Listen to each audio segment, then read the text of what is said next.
Good evening, everyone. Tonight is Monday, March 12th, 2018. I'd like to welcome everyone to a Council as the Whole Committee meeting. We have a variety of items on the agenda this evening, all pertaining to ordinances for marijuana. I know we have many people in the audience with us this evening. I will hold a brief public forum for anyone who wishes to speak for not more than 2 minutes. However, I'd like to remind those in attendance tonight they must be speaking specifically to an item on the agenda, and I'd ask for when you do come forward to speak specifically to that item and list both your name and address for the record, but also the item number on the agenda to which you are speaking. I realize many here in the audience this evening are also here with regards to the zoning of marijuana, and I'd like to remind you that is not on the agenda this evening. You'll have an opportunity at the Planning Board this Thursday at 6 p.m. At the fire station, and those recommendations will then come before us on April 3rd. And I'd like to invite folks back then to speak at a public forum before the City Council meeting. That said, the first item on the agenda this evening, 03218, an ordinance amending Chapter 56 of the City Code by adding a new section 56 local marijuana sales tax as outlined in the enclosed ordinance. Councilors, before we jump onto the first item, I'd now like to invite any members wishing to speak for not more than 2 minutes. Is there anyone here wishing to do so? Seeing none, Councilor 03218 is before you. Before I ask folks to speak, I have a letter from City Auditor Calvin Brooks. Dear Council President, since I am unable to attend the committee as a whole meeting scheduled for March 12th, I want to take this opportunity to express my views on item 03218, local marijuana sales tax rate. If the city adopts a sales tax rate, collection of the tax and disbursements of the proceeds would be handled in a similar way to the local hotel tax. Customers would pay the tax to the retail establishment, who would then turn the money over to the state along with whatever state taxes are imposed. The state would process the funds and return the city's portion on a quarterly basis. If the effective date of the sales tax is July 1st, 2018, then the first payment of the city's portion would be by the state would probably not be received until December 31st, 2018 at the earliest. At this point in time, there is no way to estimate what the city's revenue from the sales tax will be. Because of that fact, no estimate will be made for the fiscal year 2019 budget. Because of the delay in receiving payments from the state, I do not foresee being able to make an estimate for the 2020 budget. Any monies received in FY19 and FY20 will close to free cash. In looking ahead to the FY 2021 budget, the city will have history to use in estimating revenue from sales tax. It will also have experience in retail sale of marijuana and know what added costs are being incurred in the city budget in relation to marijuana enforcement and education. Legalization of marijuana is an ongoing process, and I believe it will take the city a few years to fully understand. At this time, I encourage the City Council to set the sales tax rate, and given the current and future financial condition of city government, ask that the rate be set at 3%. Doing so will maximize city revenue, or revenue for the city.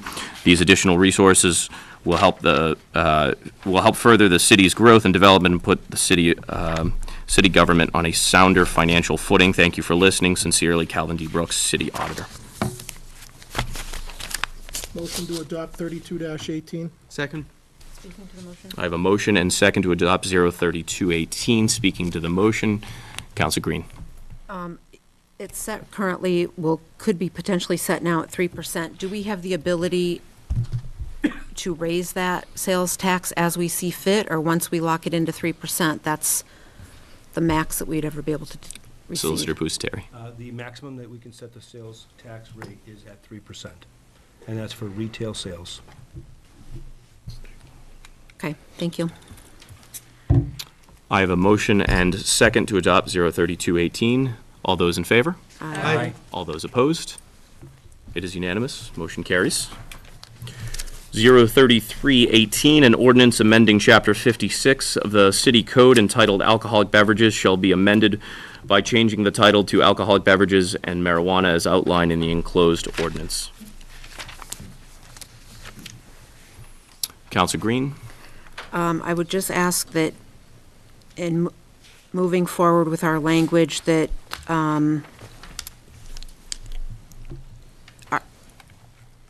marijuana specifically and including cannabis and/or. I mean, I just want to make sure that we're covering our bases with not only marijuana as the plant, but cannabis also as the plant, and then any product that could be derived from marijuana and/or cannabis oil.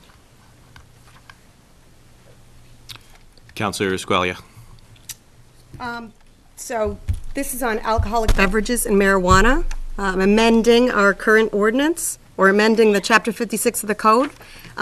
It appears to disallow the consumption of marijuana in a public area explicitly, without any ability for the city to allow it for special circumstances, like a special event. Whereas in this same ordinance, alcohol is also prohibited in a public area unless in an area licensed by the Board of License Commissioners. Why are we not treating marijuana in the same fashion as alcohol, I wonder, in this redefinition, and subjecting it to the limitations of the areas as licensed by the Board of License Commissioners? Counselor Zarella? On that subject, personally, I would think I would be amenable to considering that for smokeless marijuana products. I feel that actual smoking of marijuana in a public place creates nuisances to surrounding citizens that are not imposed by alcohol consumption. Counselor Squalia? I'd move to adopt 03318 with an amendment to rewrite this to subject the public consumption of marijuana to the same limitations of alcohol. So, unless in an area licensed by Board of License Commissioners, no person shall smoke, eat, consume, or ingest in any way marijuana, and then, or drink any alcoholic beverage. So there is a motion to amend on the floor. Is there a second? Point of clarification? Yeah, so I mean, as of now, we cannot smoke in public places, correct? So with marijuana, we would have the same thing apply. So if you're able to drink alcohol in a public place, such as a wedding, you're not going to be able to smoke marijuana in that same venue because smoking is not allowed. But you could drink or ingest. Counselors, before any further discussion is had, I would need a second to continue. Looks like I can hear this thing. We gotta get a couple of questions. I have a motion and second. Solicitor Pusateri, were you asking? Currently, we don't have a local licensing authority in connection with marijuana, so the amendment would not be able to be implemented in any meaningful way. There is only one licensing authority for the city of Fitchburg at this point in time, and that's going to be the Cannabis Control Commission. Now, while we have looked at, and I've spoken with the chief about it, and it's possible that that's something that we're going to be introducing in the future, we've had, it is currently the matter of an ongoing debate as to whether or not there's going to be a local licensing control, or whether or not we're going to leave that with the CCC. At the state level? Yes, sir. Okay. Counselor Squalia, did you have a? So, this public consumption and possession law that we're adding to the city code is already not allowed by the Cannabis Control Commission, correct? I'm not aware that it's already not allowed. In speaking with the chief, the prosecution of open container law relies on our ordinance, and our intention is to mirror marijuana under the same terms and conditions. The only difference, obviously, is the local licensing opportunity. And we have not ruled that out at this point in time. It's just that there is no local licensing control over that, to create that exception that you'd like to create. At some point in time, we may introduce that, and that's something that the chief Chief and I spoke about that even last week. So if we do amend it, the wording, to allow it under the area licensed by the Board of License Commissioners, if there is no area that's allowed by the Board of License Commissioners, then essentially, it's the exact same as it's proposed. Right, and then if you add. It's not the- allowed. Right, but if you do get a license commission involved, then we're kind of looking at the legality of really what would be the effect of that, having a local licensing authority. The alcohol historically was set up so that there was, they prevented sole control to be in Boston. They wanted the local municipalities to have some control over who was selling alcohol at the time as they were coming out of Prohibition, and this is not set up so specifically that way. I have a motion and second to amend 03318. Speaking to the motion, Counselor Zarella. Again, I'd simply request that smokable and vaporized marijuana be excluded for reasons of public nuisance. From the amendment, From the amendment, yes. Counselor Squalio, are you amenable to Counselor Zarella's suggestion? Sure, amend it to not allow smoking in a public area. Counselor Boishman, you had seconded that. I Are you also? second the petition. I got one question for Vinnie. Speaking to the motion, Counselor Boishman. Speaking on the motion. So, if St. Joe's has a function, and we have a tent over here that sells beer, and then they put a tent over here to smoke the marijuana, you're saying they can't do that? We won't be able to do that? And if they have a separate tent faced off, like, say here, this area right here, like, we have no smoking over here, but we have a smoking over here. I think St. Joe's would be able to have smoking at different areas of their premises if that's what they wanted to do. And just to confirm to the viewing public, my intention is not to allow for a separate smoking section of the city council meetings. But just to really make sure my answer's clear, is because the way the question you've described it to me would be on a licensed premises. Right, so going back to the council over there, if we're at a function and we're not supposed to smoke in public, it's against the rules, I guess, that's what they're saying. But if they say there's a tent over here for you to smoke, and the only ones going into that tent are the smokers, why wouldn't you say, yeah?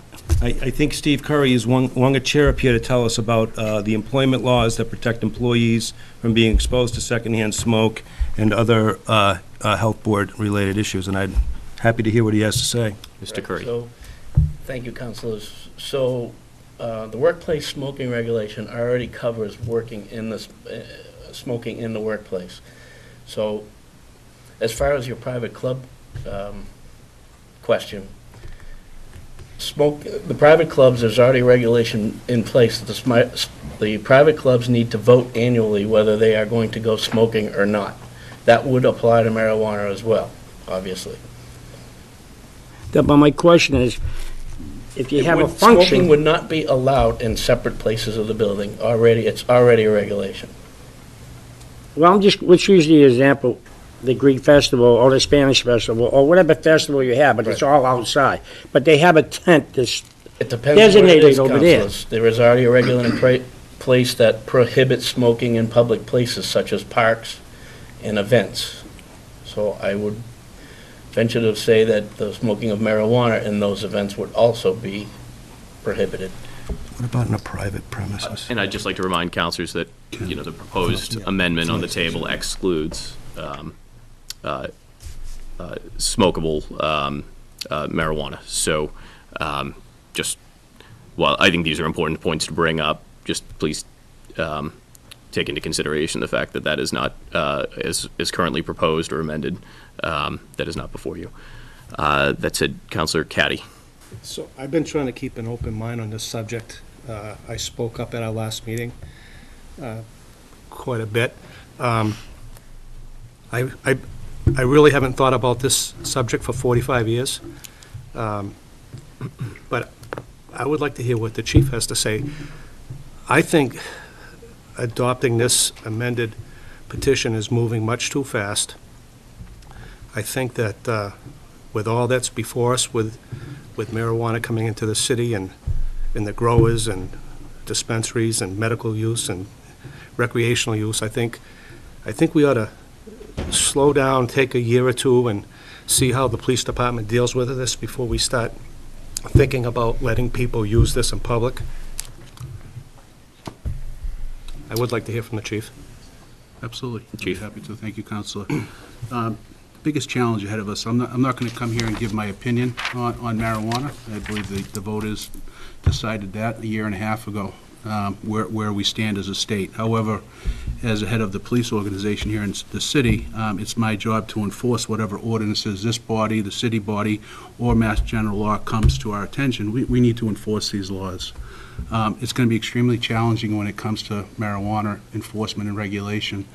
If you look at the statistics that come out of the states, whether it's Colorado, Washington, who already have legalized marijuana, the majority of marijuana consumption in those states is not, I would call it your 70s marijuana, where they're sparking up a joint. Most of it's vaping marijuana, or it's using some type of edible, which creates a whole new challenge from law enforcement's perspective. So to Councilor Caddy's question, I would like us to see slow down a little bit. I'm not going to sit here and stomp my fist against it, because we're here, because the voters spoke about this issue. My concern now, and it's got to be my concern from this point on, is the protection of our children in this city, because marijuana is still illegal to anybody under that certain age. So it's my job to make sure that we're protecting our children from what I believe to be an extremely addictive substance. So I'm going to be here arguing on behalf of the safety of our children. When it comes to creating ordinance to smoking outside, it's going to be extremely difficult to enforce. It's difficult to enforce the open container violation throughout the city, because sometimes they hide an open beer into a plastic cup or some other means. This is going to be even harder, because how do you tell someone eating a brownie walking down the street if it's laced with marijuana? So there's going to be a lot of challenges that come to my department as we move forward. Identifying someone that might be under the influence of a substance. Currently, we don't have any drug recognition experts within the police department. There's a lot of challenges ahead of us, and as we move forward through these ordinances, I came here specifically to input on one of these, not this one, but as we move forward, I agree. We need to take a look at this, be mindful that the voters have voted this as what the direction they want to go in, but we also have to keep in mind we have to protect our most valuable resources, which are our children, in how we handle each of these. Solicitor Pusateri, if the language in 03318 was adopted as it's written, not as the proposed amendment would detail, would that then, how would that affect 03518? Are they mutually exclusive, or are they somewhat interdependent? They are mutually exclusive. Okay. I would, other than to say that I think the language would ultimately have no effect because of the reference to the local licensing authority. It could create confusion, especially when you have officers on the street, as the chief was just explaining to us, looking to enforce, a whole new world out there. So, okay. Thank you, Councilor Di Natale. Cutting to the brass tacks, this proposed ordinance is treating marijuana the exact same way as alcohol, with the exception of a licensing authority. And the reason for that exception is because the state has not, in its laws, granted that local licensing authority to municipalities. it's been granted, but it has not been flushed out at this point in time. So we're not sure to the extent that we're going to be able to fully take advantage of it. So is there language in the state or regulations that allow us to have a local regulating authority? Right, yes, there is. There is. So what is the reason for us not to have one? Because Please we... explain that further. Okay, so we have a special permit granting authority, and the siting of the facilities have been specifically limited to that function. So it would seem to become extremely cumbersome from our perspective to send folks first to get a special permit and to have the entire set of conditions laid out as to what their special permit will look like, and then send them to yet a second board within the city and get a whole new, either new or similar set of conditions. So is the motivation for this because we're not ready? Is that the motivation for why we don't have a local control? I think the motivation is that we're moving, I think we're moving forward fairly quickly at a deliberate pace. And I think the motivation to say we're not getting to a local control at this point in time is because of what are all the unintended consequences. To a certain degree, we've got a very business-friendly attitude towards all the businesses that have been cited in, and we have about 7 at this point in time, into the city. But to lay down an additional layer at this point in time has not been a clear decision as to exactly which way we want to move forward in the current Okay, administration. so my concern is you mentioned earlier about the CCC, the State Regulatory Board. Sure, They can grant licenses. that's correct. And so I'm just trying to make this clear to the public that's viewing it. This does not mean that they can't do a business in Fitchburg. They have to get approval from the state CCC. They have to get approval, and they have to get and they will have to get a special permit. And From they'll us. also have to get a letter of non-opposition or support and/or a host agreement through the mayor's office. Would you say that a local licensing authority board is redundant if the CCC and a special permit is already allowable? So, Counselor, you certainly have hit the against argument as we've been discussing this internally, of why we would not want to do that. And then there's been there's a countervailing set of circumstances that we've been looking at to go for it. But right now, we've leaned towards redundancy. So the reason why this is being discussed is because we have a local authority for alcoholic consumption or alcoholic use and sales, but we don't for marijuana. It's only at the state level at this time. That's The correct. state, whenever they did this, has an authority board, but they've pushed that to the localities because of the backlog. So that's why we have a local licensing authority, because the state allows us, how should I put this? See, what I'm trying to get my head wrapped around is the state allows local authority in both instances. They allow a local board for alcohol, and they allow one for marijuana, but we only have one in place for alcohol.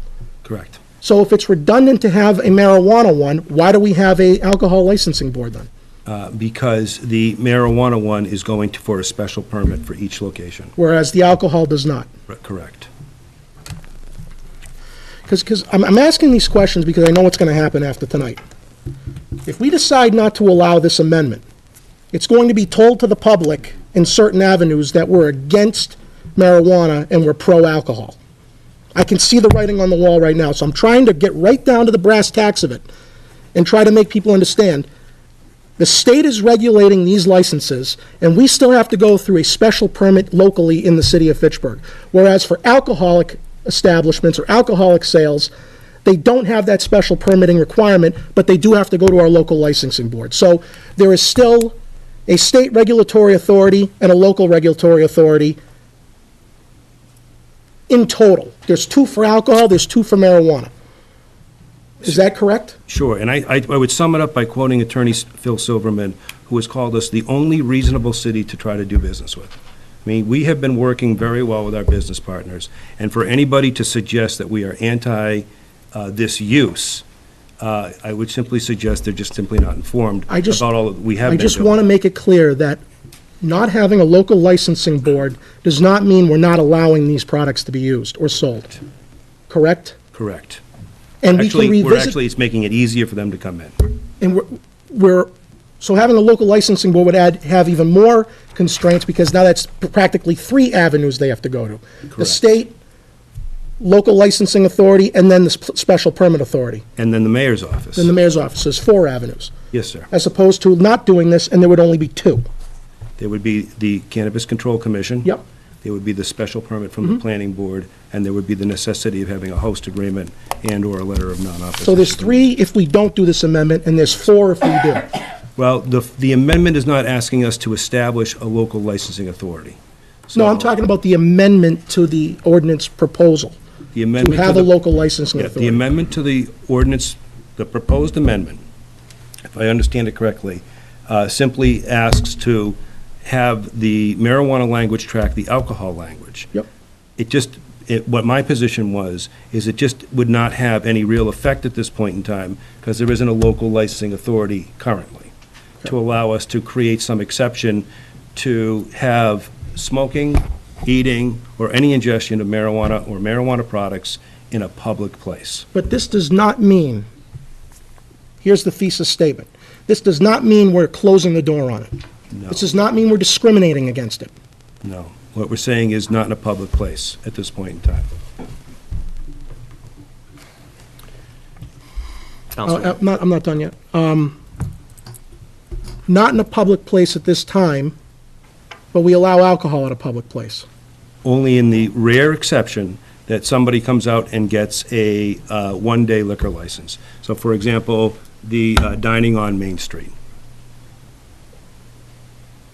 Now, when you gentlemen, or when you say, this is another question I'm going to get, we'll revisit it later.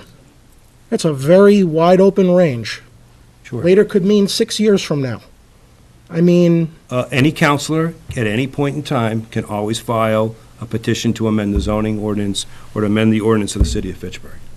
To simply say, this is what the rule is going to be from here until the end of it, I don't think it's the correct thinking, and that's going to lead more into the next petition that you have an opportunity to so review. if we adopt this ordinance as written, not as amended, the difference is going to be that you can get a special license for a one-day or two-day event to consume alcohol, but you can't do it for marijuana. Correct. That's the only difference between the two. It's the only difference. Everything else is the same. Yes, sir. So even with the state CCC, the host agreement, and the special permit, they still cannot get that special licensure for a one- or two-day event. I don't know of a way off the top of my head, so I would agree with that statement. Okay, I just wanted to get my facts in order. Thank you. Counselor Zarella. As to the amendment that is before us, first I'd just like to note that the chief did raise an issue that I didn't think of right away when it was first proposed, which is, unlike alcohol, to my understanding, now, I've never tried them, so I don't know, but to my understanding, there is no easy way to distinguish marijuana edibles from ordinary foodstuffs. Would that be correct? Yeah. And from what I've seen, at least, we're talking brownies, gummies. Those are things that are, unlike beer, attractive to children. Your typical child takes a sip of beer, they spit it out. There's no particular risk in a public event that a kid is going to get their hands on a bottle of beer and chug it down without realizing what it is or anything. With marijuana edibles, that's not so much true, and the relatively rare cases that we do see in the literature of people going to the hospital for marijuana consumption, it tends to be young children consuming it without realizing what it is, or just low body weight and whatnot. So I would be very concerned about that with any kind of public consumption license, in a way that I would not be with alcohol. The second point, as Attorney Terry said, Councilor Ginatali was saying, you can kind of see where some of these things are going to go if we make certain decisions. And I can see the same thing with the ordinance. If we amend it to allow the licensing board, to grant permits for public consumption, but then we don't have a licensing board that grants permits for public consumption, I'm going to be getting people calling up and saying, well, it says I can get a permit through the licensing board. Why hasn't the council established any way for me to get that yet? And then we're not going to be able to take our time and take measured steps towards that decision, because people are going to assume it's already their right to go before some licensing board because we've told them so in the ordinance. So those would be my primary concerns with the amendment. Counselor, I would just suggest also we could not do the opposite, which is form the board first and then have an ordinance. You can't form a board for which you don't have legal authority to do such. So I guess one thing has to come first, and I guess this proposed amendment would allow you to the mechanism or the occasion by which to form the entity and then begin its process of establishing its operating procedures. If I may reply, my recommendation would be that we draft up both in parallel and pass them at the same meeting then, if that's, because I don't believe there would be any issue with that. If we draft an ordinance giving a licensing board authority and establishing the licensing board in one go, essentially, because then we wouldn't have to decide that we want one before we decide what we want it to do, or vice versa. Solicitor Busateri. So, first of all, I want to thank Attorney Tree for reminding me that 3518 is what we're talking about right now, which is the social consumption or the on-site consumption of marijuana or marijuana products.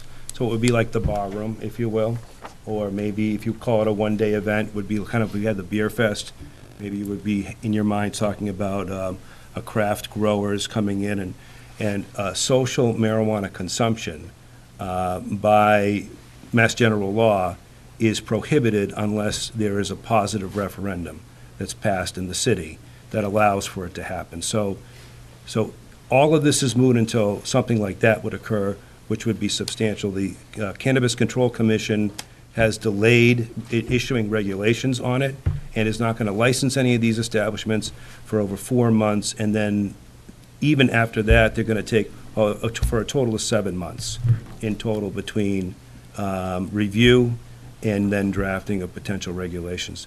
In essence, from what we're seeing from the CCC, social consumption of marijuana is most likely a year out and would require a referendum at the next biennial election, which would be in 2018. Chief Martineau. I was just going to reiterate that it's probably going to be one of the greatest challenges we have in law enforcement is the enforcement of social consumption because of all the different type of varieties that are out there, whether it's edibles or gummy bears or what have you. If you look at the history in Colorado, right now, 40 to 50% of their market is the edible field. They're well beyond where we are as far as legalization of recreational marijuana, and they're at a point now where 40 to 50% of their market is edibles, which is extremely concerning from a law enforcement perspective because research shows edibles take anywhere from 30 minutes to an hour for the high to kick in. And what's happening with that time delay is you're seeing an increase in overdoses during that 30 minute to 60-minute time. If it's a 21-year-old, that's their right, and they understand the risks. But once again, my concern is the children having the availability and that time delay. I hate to see an increase in that type of activity. And then the stops. How do you stop the testing? And then the testing that goes from my offices when we discover someone that might be under the influence, we're not at a point now where we can effectively test without a drug recognition expert, right here in the city. And currently, I don't think we have one, or we have one individual. We outsource it at this point. Solicitor Busateri, just a point of clarification. I'm by no means will I pretend to be an attorney. I know we have several in the room who may certainly correct me. Chapter 94G, Section 3, I believe it's number 2, then speaks to the limit of marijuana establishments, and this might maybe refer to 03518. But it spoke about cities and towns in which the majority of voters voted in the affirmative on question 4 on the 2016 state ballot would not be able to prohibit the operation of such establishments. Am I interpreting that correctly? Absent a vote. So in order to approve the vote, the statute is not the clearest as drafted. I grant you that. And Mass Municipal has provided us the direction that the interpretation is as we've laid out in your ordinance 3518, your proposed ordinance pending 3518, which is absent a positive referendum, there is no on-site consumption. There is no, if you will, marijuana bar. Okay. Okay? You're correct, though. That is the most confusing text, because it essentially says, if you voted for this, you should be able to do it, but there's a kind of a jumble of text in between that, which seems to contradict itself. So I took that to interpret that we could not prohibit such from taking place. Just briefly, ahead. I've looked at this. You can't prohibit a type of marijuana establishment. And so we have broad categories, which are types: cultivator, producer, retailer, independent lab. Within the category of retailer, there is a subcategory of social consumption, on-site consumption, and that's why it's not in contradiction with that reading of the statute. We're not banning retailers as a whole. And the social consumption is handled elsewhere in the statute. Okay. That provides for us to either have an affirmative referendum. Yes. It's in a different location, sir, which adds to the layer of confusion. All right. Thank you for the clarification. Thank you, sir. Counselor Walsh. I was just going to ask if at such time as we would need a local licensing body in the future, we could amend it at that point in time rather than creating a body that has no function at this point. That was just my comment. Counselor Di Natale. I'm going to ask again, because I thought I understood what I was reading. I'm getting conflicting testimony here. I think it's because some are taking this far farther than where it needs to be. Can you please, Mr. Attorney, or Ms. Assistant Attorney, can you please explain one more time what 3318 seeks to do? In layman's terms, please. 3318 seeks to treat marijuana as we treat alcohol. We don't want to permit folks from having open containers of alcohol when they operate their motor vehicles on public ways, when they're walking down city streets. And our intention is to have the same rule for marijuana or marijuana products. So the amendment request involving licensures, that is more appropriate for a future ordinance, right? Or a ordinance on this agenda, not this one. And part of the confusion may be on my end, Counselor, because I didn't inform you, as we've been discussing recently, that type of social consumption, that type of on-site consumption, the bar rooms of marijuana, if you will, are just simply not permissible right now. And that's what we're going to discuss when we get to 3518. Okay, so the amendment request is more applicable to 3518. I think that would be fair to say. It certainly could be better understood in the context of that, a discussion under that ordinance. All right, I'm going to vote against the amendment based on that testimony and revisit it at 3518. But the statement from the attorney is, this is treating marijuana just like alcohol. And that, for me, is good enough, because when I saw these agenda items, I immediately said to myself, this is going to generate so much discussion about what people think, how people feel. Barring my own personal opinion on marijuana, it's irrelevant. In 2016 of November, question 4 was passed. Fitchburg voters, 57% approved it. And the ballot question said, we want it regulated similarly to alcohol. The voters spoke. Doesn't matter if I agree with them or not. So I want to just make that clear from the outset, because I don't want to get into my own personal feelings, or because there are people who aren't going to like it, and there are people who are not going to be happy no matter what we do, because they want it smoked everywhere at every time, every place imaginable, and that's going too far to me, because the voters passed a referendum, and I'm focusing only on Fitchburg. There was 15,400 Fitchburg voters in the 2016 election, 3 times what it is in a local election. 57% voted yes. So that's all I need to know in terms of how I'm going to approach these things. But the order, the referendum stated to regulate similar to alcoholic beverages and bars and what have you. So I'm just going to say that right now. because I know where these discussions may go. It's going to get into this whole societal thing. The voters already spoke about this subject. Now we have to decide how we regulate it, and there's many things that happen in these discussions that are not within our control. The CCC, the state AG, the state legislature, like they're very good at doing, they make everything complicated. So we're trying to balance what those geniuses at the State House are trying to do. And I call them geniuses because I'm reading all these articles and they're saying this, they're saying that. They don't even know what the heck's going on. So I'm trying to find the simplistic approach, the common sense approach, okay? So that's why I asked the brass tacks question. What does this ordinance do?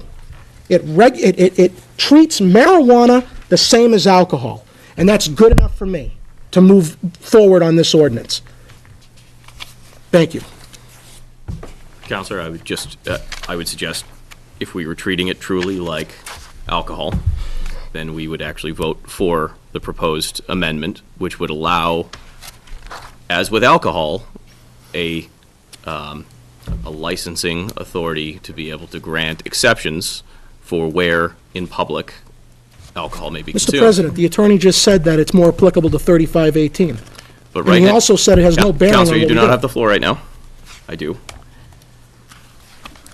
Right now, we could have a public event outside that would allow for alcohol to be consumed in the public arena through the licensing commission.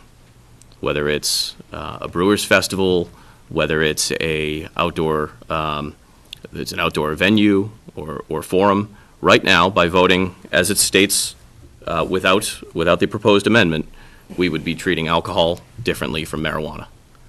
So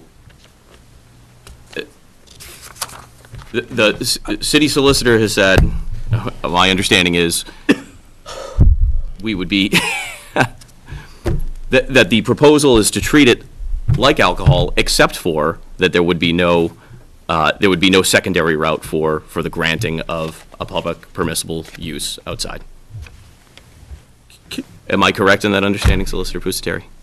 Sure, and the reason why, as Attorney Tree reminded me earlier, was that there is no social consumption of marijuana, absent some referendum.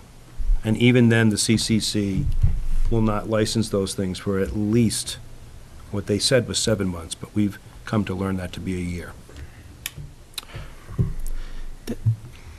Solicitor Pusateri, which would need to come first? A vote from the council, which would then trigger it on a ballot, or a ballot initiative, which would then trigger an ordinance being drafted?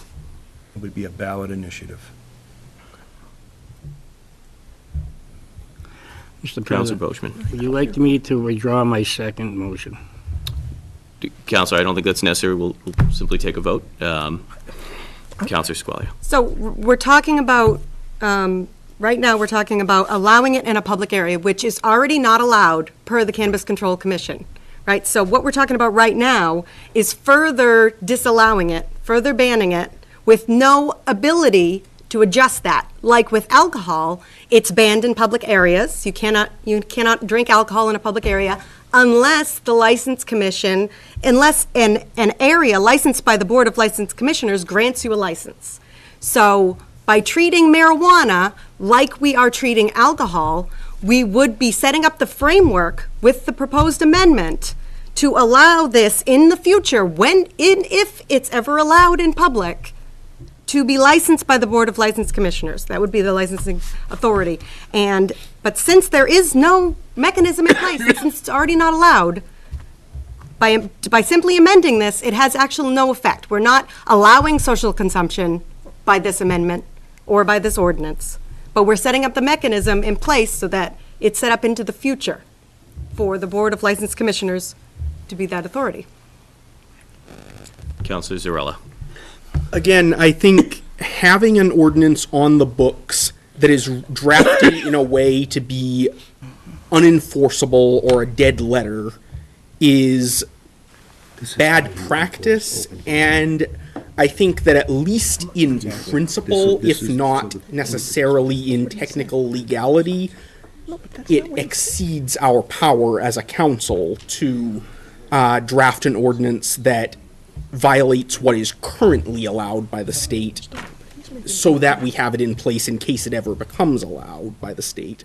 It may be technically allowable or it may not be. I haven't scrutinized the charter on that subject or anything, but it strikes me as bad practice to have laws on the books that are not actually tracking what people are presently allowed to do. Chief Martineau.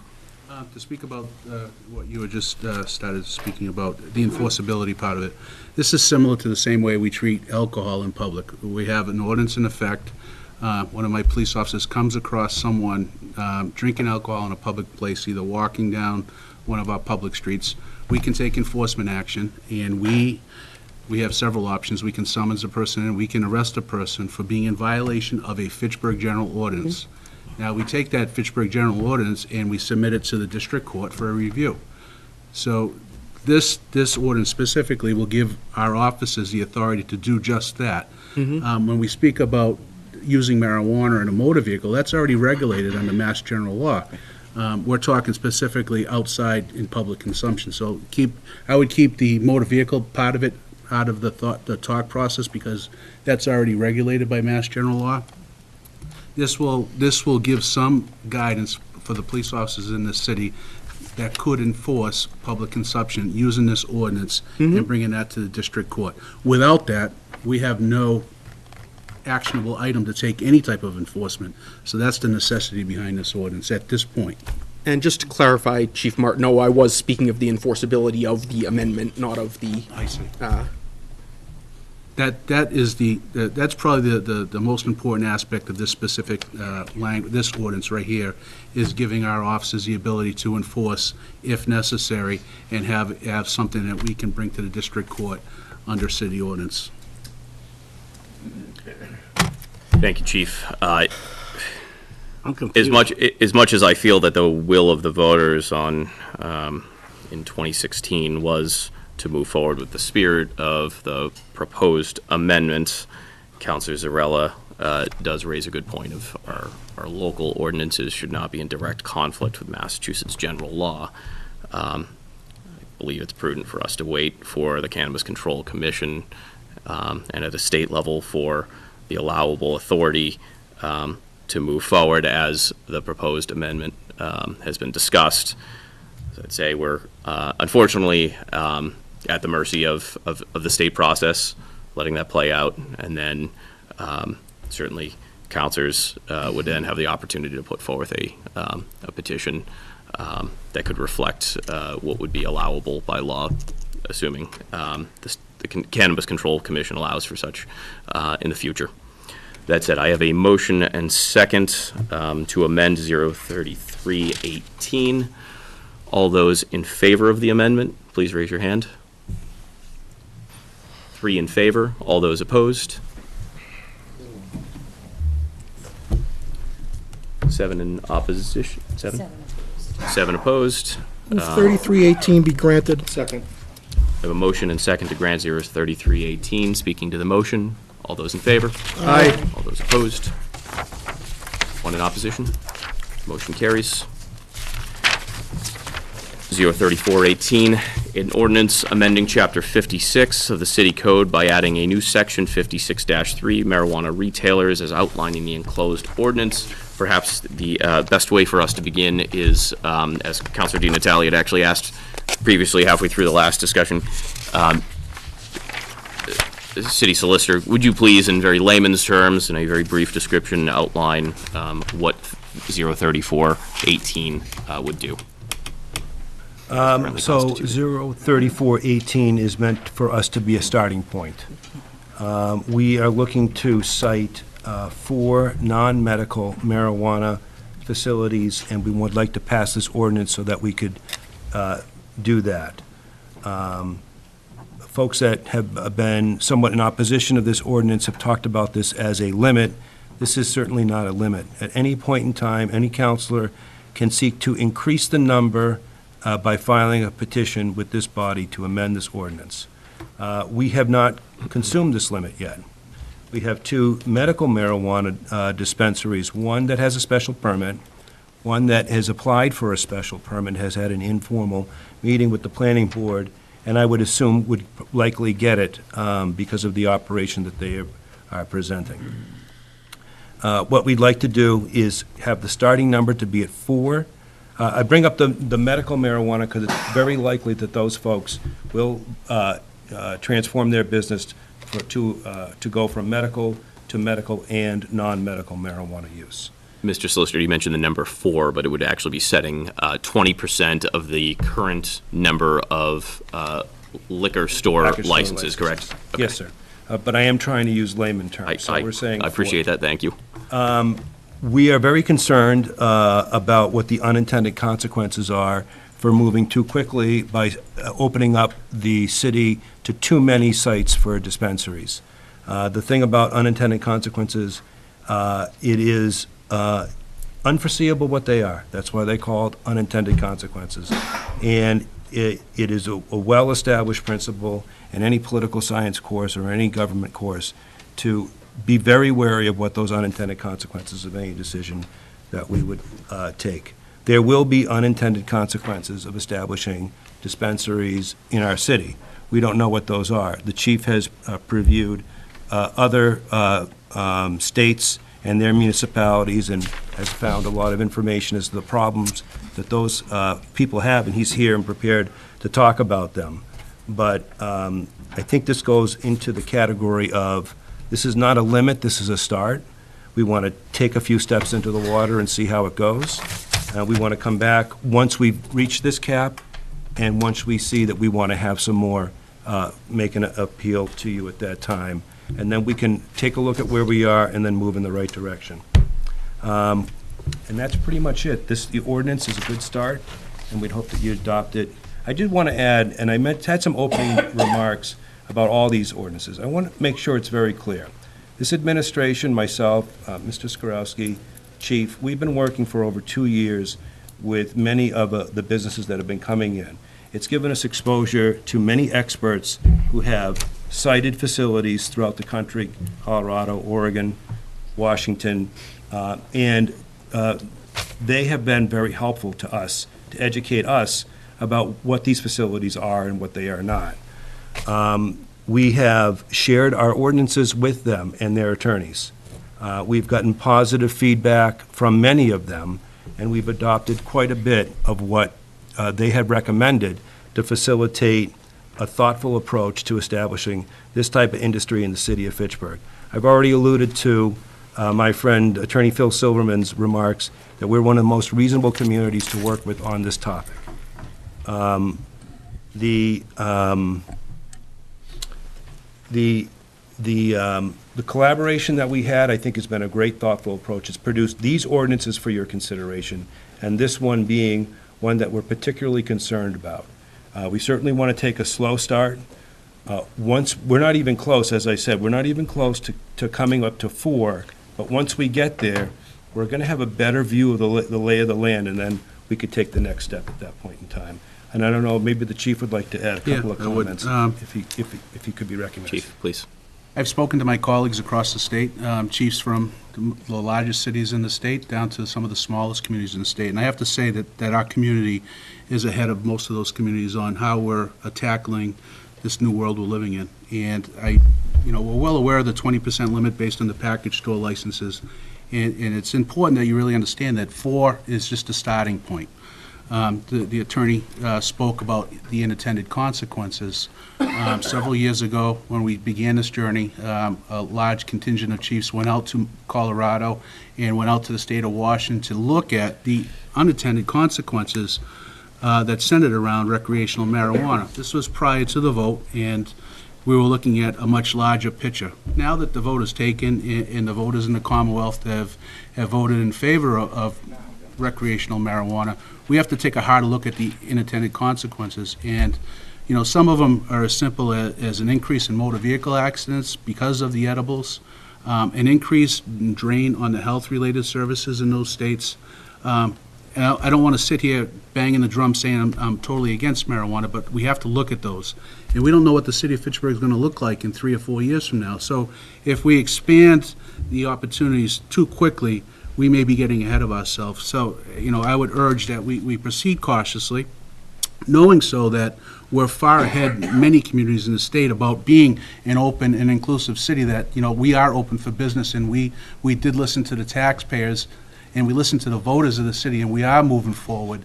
But I would just urge you to cautiously move forward, and let's take small steps at it, because if we go too fast, the consequences could be devastating, not upon us, but upon our children. Counselor Caddy. So I don't know how many liquor stores we have in the city, 40-plus? Is that about what it is? 18. Yeah, beer and wine is 9, and all alcohol is 9. So out of those 18, they're all locally owned. I don't know that. Cappies is not a local. Not necessarily. So we're going to take a vote on how many recreational dispensaries we can have, but we haven't established the zoning yet. Who's going to be able to sell it? Industrial, commercial, residential, rural residential? So I have a problem with that. We're gonna vote on 4 spots, but we don't know where they're gonna be. Secondly, a grower is a manufacturer. They circumvent the distribution, they circumvent the retail. The companies coming into Fitchburg are huge companies with lots of money. That money's coming out of Fitchburg and going back to corporate, leaving the city. I'm thinking about this as a businessman, business. I want the money to stay in the city. And by allowing 4, and they're all going into the industrial areas, the money's gone. They're going to hire 2 or 3 people at low minimum wages. The money's out of the city. The second problem I have with this is police response. I worked Crew 4, Crew 2 for years. If I get a call up in the industrial park, how long is it going to take me to get there? What if it's an armed robbery? I mean, you're going a long distance at a great speed to get there. I would rather see us figure out the zoning first, possibly allow it in commercial areas. And don't forget, we have a dual tax rate in the city. A person that owns a commercial empty business, you're going to possibly zone them out. I think this one should be, we should hold this one and wait to see where these dispensaries are going to be. I'm going, thank you. Mr. President, can I just, Mr. Solicitor. may I please? I would not like to hold this. What I'd like to do is establish that we have 4. We certainly aren't going to fill them until after the zoning comes before you. And you, Councilor Caddy, any counselor certainly can file a petition to increase that number at any point in time. But I don't want to have no limit while we debate this. So even if we can just say we're starting with 4, I assure you, Counselor, we will not consume those. In fact, we only have 1 right now that has a special permit. We have 1 group that's come in that has a pending application for a special permit, and we have 1 group, a craft grower, that has come to just kind of kick the tires, very preliminary. So that's number 1. I disagree on the economics of it.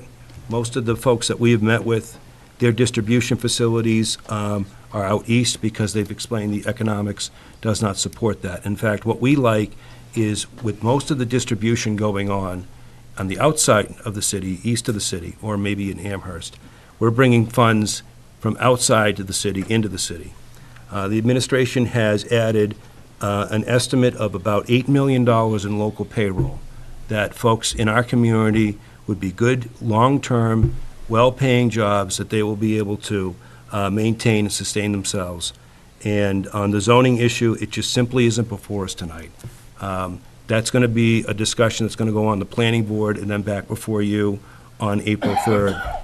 And we may come to a conclusion that we want to change the zoning. The current petition that you have in front of you mirrors what this body has already done for medical marijuana. Thank you.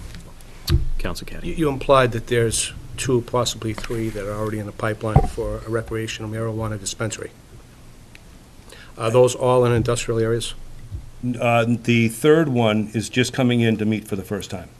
So two of them. 2 of them would be, and so, Counselor, you recently approved AMP, which was last before you. That is on Crawford Street. And then, if you're familiar, you have Natural Selections, which is the old GeoSearch building on the Authority Drive. Thank you. Counselor Green. I guess my question would be to further this is, if we pass this, are we as the city council body ever going to get what the zoning, how this is going to trickle down into where the facilities are located? I would like to see, a local Fitchburg business owner be able to take advantage of this opportunity. Somebody who, doesn't have a felony record, somebody that's got a business plan in place to keep Fitchburg business money here. Again, I see this as a business opportunity if we do it correctly. So I guess I'd like to know if we pass this tonight, which I'm willing to do, but what are our other guidelines as far as like who's going to own and operate these facilities? And does zoning put it back before us to vote on it at the nth level, or where are we with deciding the who, what, when, why, and how of how this moves forward? So the zoning is going to be a matter that's going to come before this body. So whatever the councilors choose to do as a collective is going to be what the zoning is going to be. You're going to receive input from the current administration, perhaps from Mr. Skorowski, the director of the planning department, from myself, and from the chief about areas that we thought would be a good areas to do this type of use. You could take those recommendations, or you could dismiss them all and come up with your own. But that's not what we're discussing tonight. What we're saying is, as we stand right now, the Cannabis Control Commission is going to be accepting license applications, and you now have no limitation. So here is a start.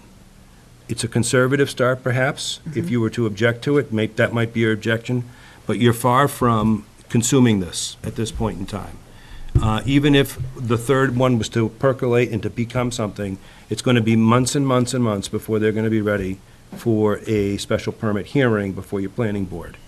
So I'm encouraging you to make this a very simple decision, pass this current ordinance with this start, not this limit, but this start of 4.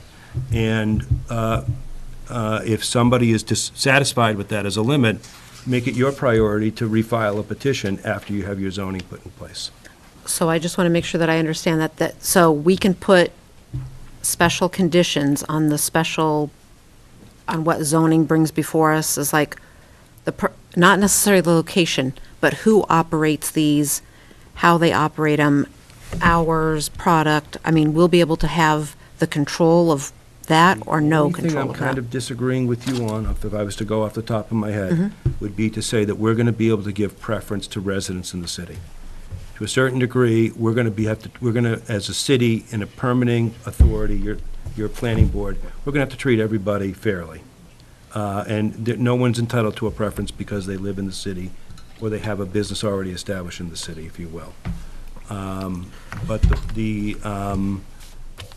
the zoning ordinance will allow you to set certain parameters as to what, not only where it will be, but certain conditions.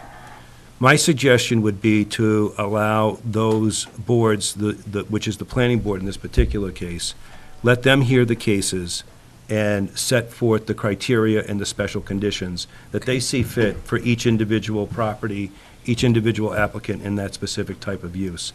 Because those are the folks that will be reviewing them with the detail. I think the council is at a 55,000-foot view of what's going on. You're going to look at what areas in the city do you want to have this in. But again, if I could just bring us back, 3418 is just, we want to start. We don't want to leave the city wide open without any type of limitation. We want to, then you'll have your opportunity to review your zoning, and then let's revisit this later, at a later date. Thank you. Thank you. Solicitor, I appreciate the clarification. I think, I agree. I think we want to walk out of here today with some form of limit. When we look at the 20%, which would be translate to 4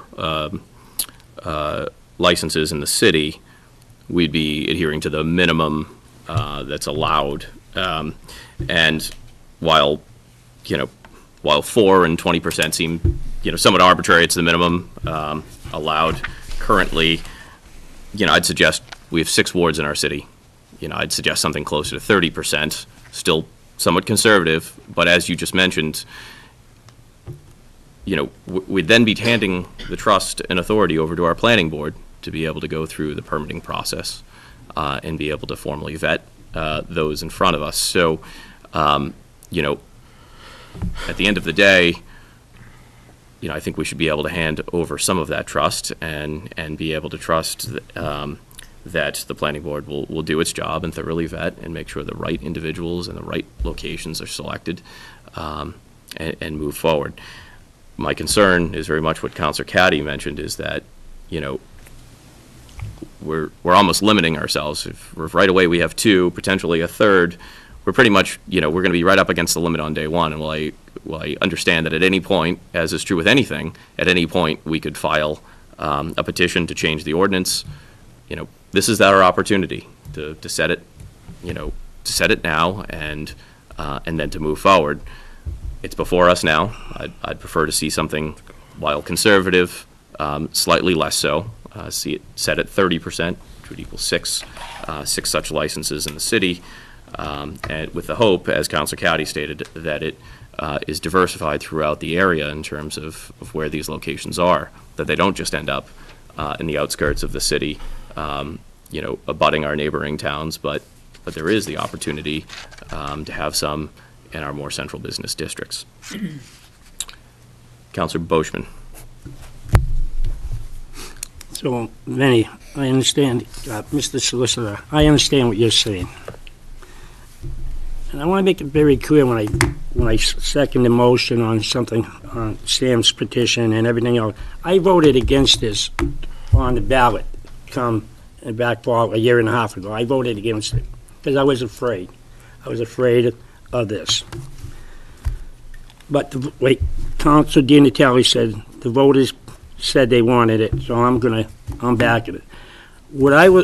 I have a hard time with this overlay district, and you're saying 4. And I would, to be honest with you, you went easy. I like to see 50% and no more than 50%. That'd be 10, right down the line, 10. But I like to see it in not a residential, in an overlay district, confined that where it cannot go out into the residential area because the guy owns a store over here and he can put it there on a commercial basis.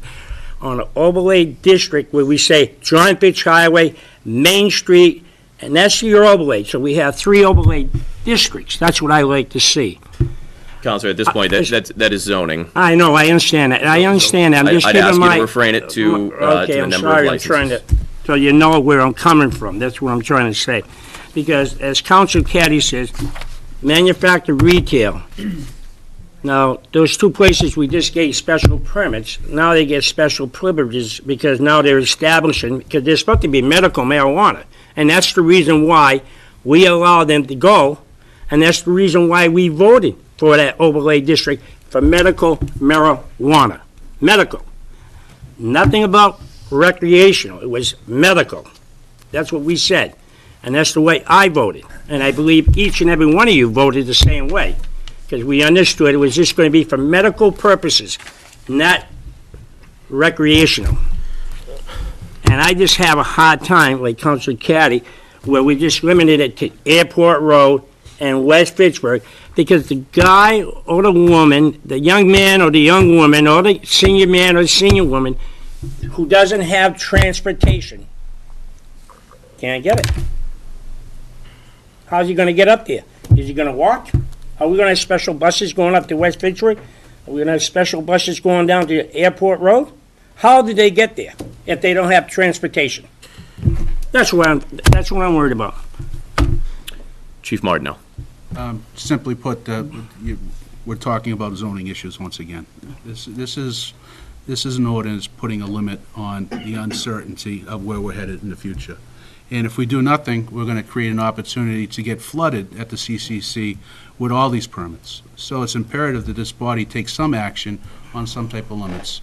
Where the future is unknown at this point, I would strongly suggest going with the minimum at 4 at this point. And I understand what you're saying, where 2 have been spoken for, that maybe leaves 2.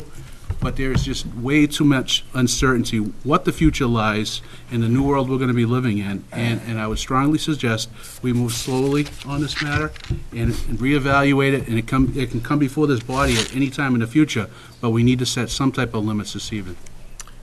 Can I go back on this, because I wasn't done?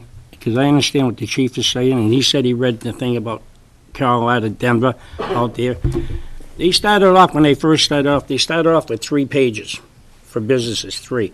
Now they're up to 19 pages. If I read the material right last night or the night before, don't quote me, I'm not 100% sure. I think they have 500 places. They started off with 140, 150, but now they're pretty close to 500. What I don't want, and I'll make it very clear to everybody, I don't want it to look like our city becomes a drug haven. I want to control it, but I don't want to encourage it. Do you understand what I'm saying? I want to limit to what we say. 10 would be enough. I don't want to say put one on every corner. I don't want that. And I don't think these people want the same thing that I don't want. I don't want it in every corner. That's why I say have it properly zoned, overlay where they can sell medical and recreation at the same place. Counselor, please don't venture into zoning. That's not before us yet. All right. Counselor Di Natale. So I made the comment earlier that was critical about state officials, because this is what I'm talking about. 20% is arbitrary. Where'd they come up with 20%? That's just a number they threw on a dartboard and they hit it? I mean, there's no rhyme or reason to it. There are people who have issues because of the unknown unknowns, yet if we allow 25%, 20, 30, 50, it's kind of antithetical to the comment that we have unknown unknowns. If we allow 50%, the unknowns exist whether you allow 20, 50, or 100. And my problem as a legislature representing the people of Fitchburg who spoke a year and a half ago, irrespective of my own personal opinion on the subject, they voted a ballot question that said, regulate this like alcohol. So in my opinion, there should be a limit. We have 18 liquor stores, the limit should be 18 for marijuana. That's just my opinion, based on what the voters spoke. Again, I may lose votes over this, I don't care. All right? That's what the public voted on a year and a half ago.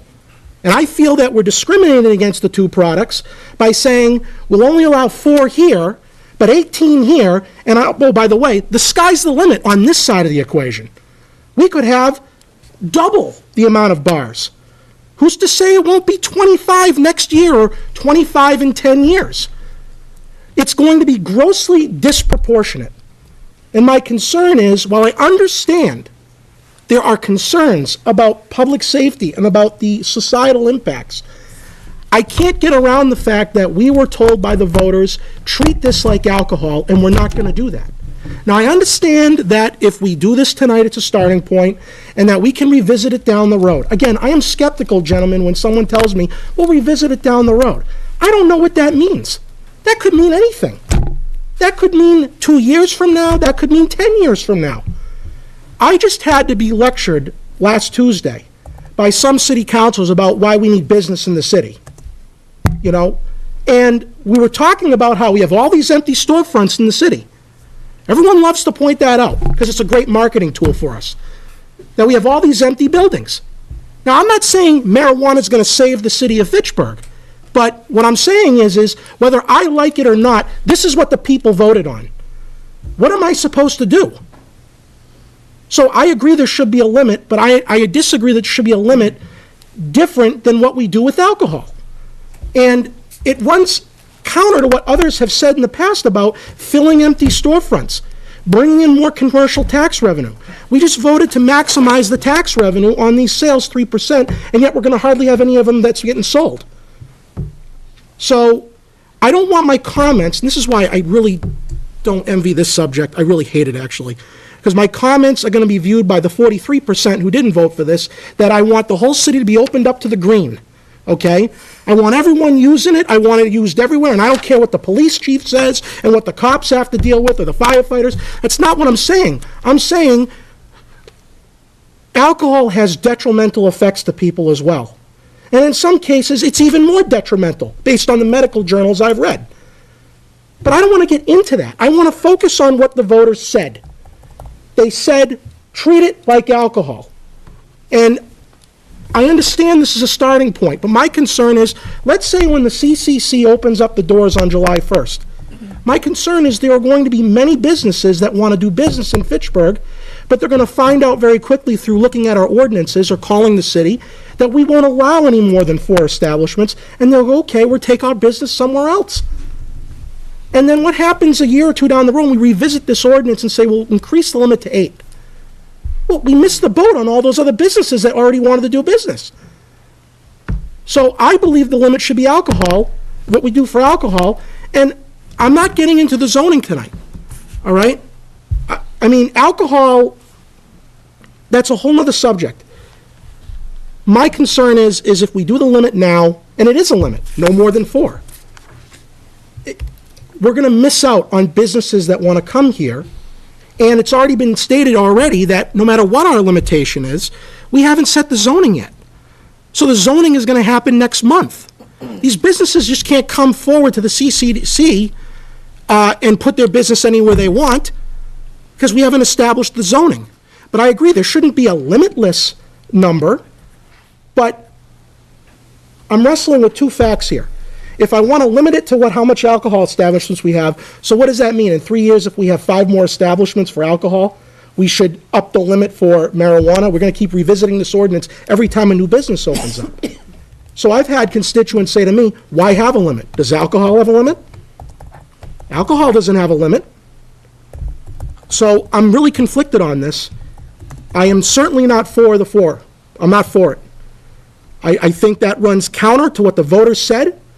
And I think we miss out on a tremendous opportunity to fill some of these vacancies, which will have impacts on taxpayers' bills every single year. Again, not saying this is going to save the city. This is a new kind of industry that it's here, it's not going anywhere, we might as well capitalize on it. And I've been saying for years, we have a commercial tax base in this city that is paltry in comparison to the residential. Every year the residents open their tax bill and it's higher. There's one simple fact for that. It's because there's no business to take the money from the resident. So the city says we need $50 million in tax revenue. If there's only 20% of commercial businesses in the city, they only pay 23, 24% of that amount, and the residents pay 75%. That's why it's always so high. So I'm looking to entice more commercial activity in this city, and I can't get my head past what the voters said. I can't do it. So I believe there should be a limit. I don't believe it should be the minimum. And the zoning will get taken care of in a few weeks or in a month or 2. I'm concerned that if we impose a limit now, we're not going to revisit this in a year or 2. There are other matters that have come before us, gentlemen, that I was told, and I won't specifically mention them, they were going to take a year, and then we'll have an answer. I'll give you one example. 1 Lane Main Street, which is the bane of my existence as a legislator. That's why I'm late for every meeting. Okay?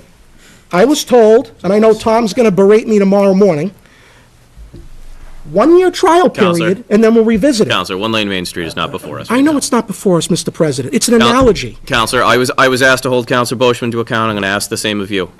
Please keep this to the number of medical. So using that example, I've already been told many times, we'll revisit it later. Hasn't happened. So I'm concerned about this.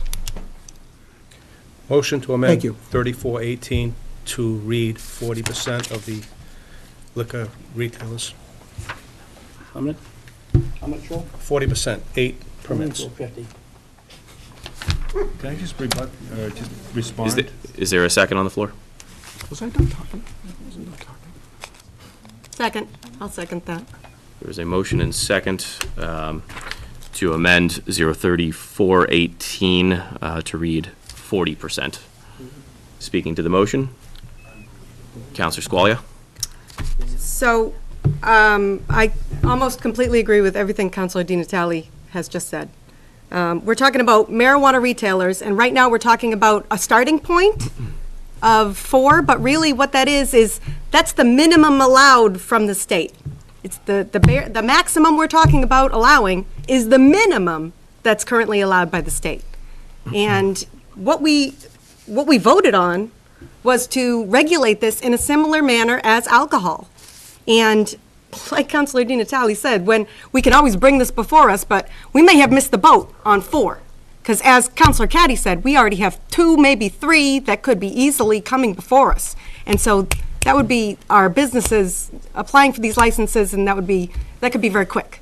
Whereas if we were to approve this in a manner similar to alcohol, we could be tying the amount of licenses for marijuana retailers to the amount of licenses that we allow for alcohol package stores, which would be 18. So, I appreciate the 40%, increase from the state as a starting point at least. But really, what I would prefer is 100% of the allowable alcohol stores, because 56.8% of Fitchburg voters voted in favor of this, which means that we need to have, at the very minimum, 20%. Councilor Zarella. Several points. First of all, I'd like to just say that I respect the position that Councilors Di Natale and Squalier are taking with reference to the will of the voters. I don't actually believe that we are elected to simply reflect the will of the voters. We are elected, if that were the case, we wouldn't need credentials and qualifications when we go out on the campaign trail or anything.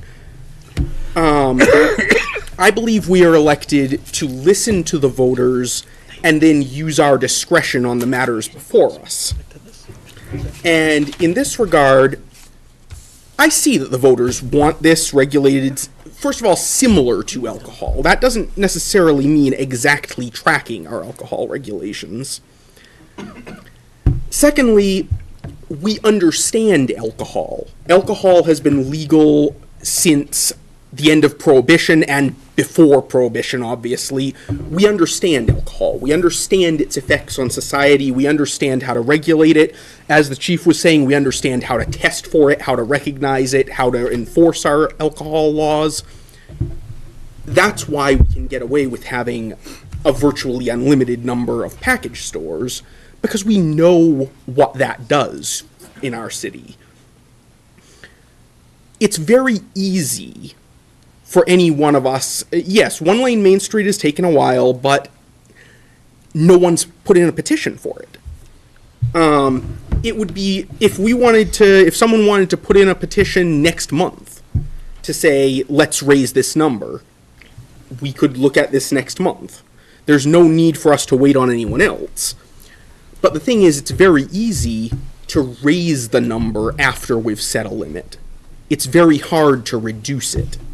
If we put it at 4, and then this third group that's looking into coming into the city decides to make it official, and then a 4th group applies, and we're looking at it and saying, okay, we're maybe going to fill up our 4 if these are all approved, let's raise this quick. I don't see any reason we can't do that. But if we set it to 10 or 18, and then it turns out, gee, this is doing stuff we didn't intend, stuff we didn't expect, we can't just yank those licenses then, just because we've decided that we don't like the effects.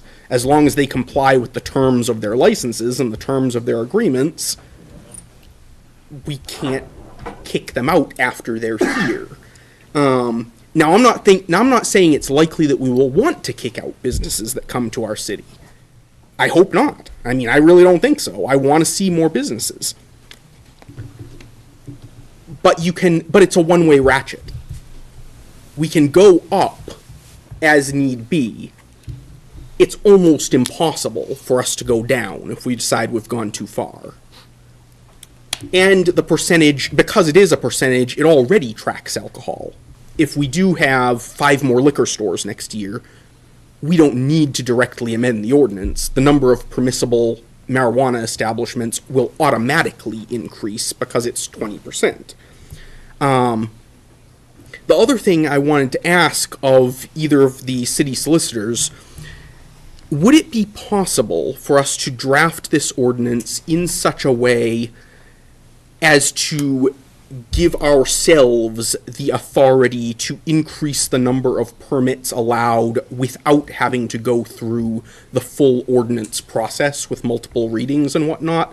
Say 20% unless increased by vote of the city council or something like that? I think you can suspend the rules when you get to that point, but I don't think we Okay. can write a specific ordinance to change that.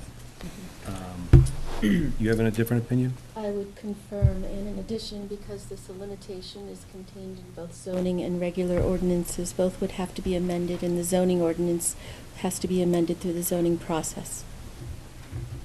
Would it be possible for us to draft the zoning ordinance to allow a higher cap than the ordinance itself, such that we could then increase the cap of our ordinance without having to go back and We don't need increase the zoning? cap in the, we don't really need the cap in the zoning ordinance, is my We had thinking. received some conflicting Yeah. opinion on that, but if we drafted the zoning ordinance to say that the limitation shall be as set by ordinance by the city council. Yeah. Mhm. Fine. We could probably remove reference in the zoning ordinance. So then we'd only need to amend this, This not ordinance. to amend the zoning through the planning board and so on and so forth. Which, yes, requires that whole planning board involvement. Okay, that would be my strong preference, because then if we see in the next month or two that we're at risk of having all 4 of our permits filled up, I'd vote to raise the limit, at the next meeting. But it would be a lot more, as I said, I think it would be a lot harder, and potentially a lot more harmful to overshoot and then realize, oh crap, we can't pull this back, than to undershoot and then say, okay, we need to raise this. Speaking to the motion, Councilor Di Natale. This ordinance says no more than 20% of the number of licenses issued within the city for the retail sale of alcoholic beverages not to be drunk on the premises where sold. Package stores, So we're not talking bars here. correct. I want to make that distinction, because I don't want it to be thought of that there's a big difference here. So we're talking here about someone who goes to a liquor store, buys whatever they'd like, and they bring it back to their home, and they consume it. This would be the same exact thing as that, but with a cap, right? For only 4 retail marijuana establishments in Fitchburg, where you can go to that retail store, pick up your marijuana product.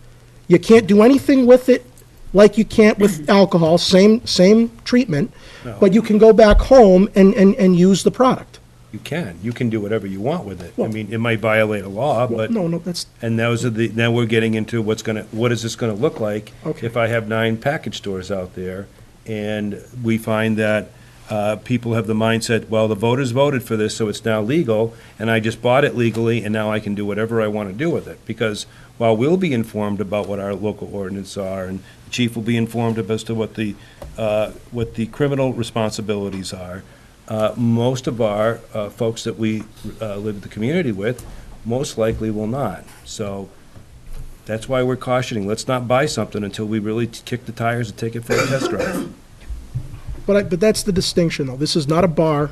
This is just a store that sells it, where I would venture to say a majority of people who consume it will treat it just like alcohol. Not all, but, because obviously there are criminals out there, and there are people who don't follow the law, but I'm talking about the majority that do follow the law. They'll just go and buy it and bring it back to their home or a private residence and consume it.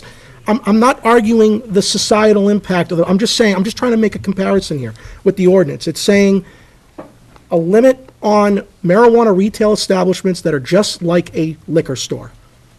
This has nothing to do with going there and using it in that setting. There's no on-site consumption. So all the laws governing alcohol apply to marijuana outside of procuring that product and bringing it back to your house, let's say. Okay, I just wanted to make that distinction. It's not about the consumption of it socially or in Can I make public. can I distinguish it for you, though?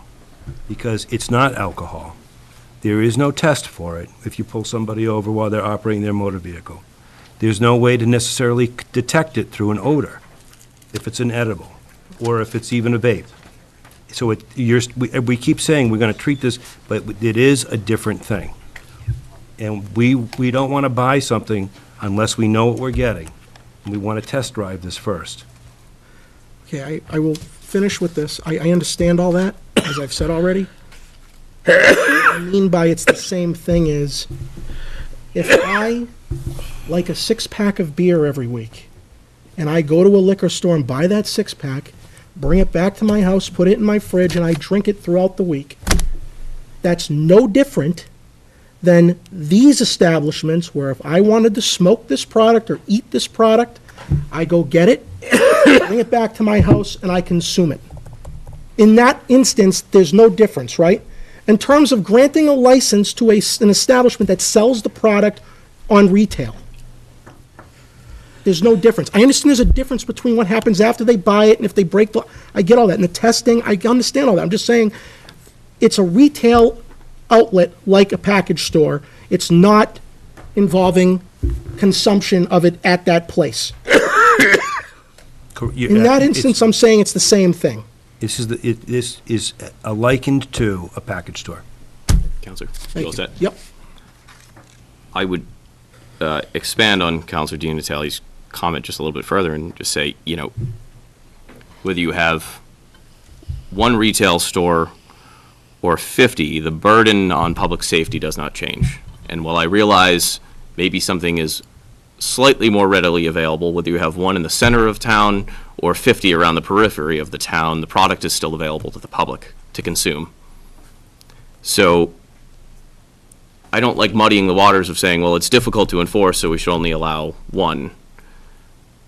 Well, it's difficult to enforce, yes, but at some point we have to trust both in our public safety offices to be able to enforce it, whether there's 1 or 50, and we have to trust that we have law-abiding citizens, the majority of whom will obey the law and use this product in a safe way. So I think it's important that we don't muddy the water and say just because there's more means people are it's going to make the burden that much more difficult on our public safety offices.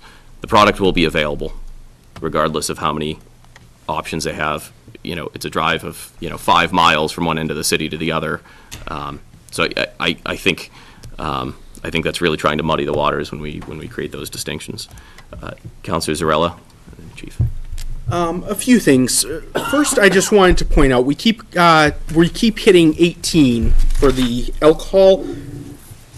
It occurred to me that we're missing a distinction there too, in that of those 18, only 9 are for unrestricted alcohol. The others are beer and wine only. I don't have any clue what the distinction there would be with marijuana, but I would say marijuana is probably, from both a social and regulatory standpoint, closer to hard liquor than to a bottle of wine.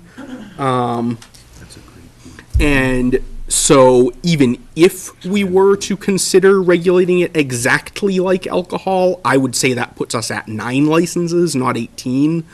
And also, again, I'll come back to the point that similar does not mean the same. Justice is treating like things alike.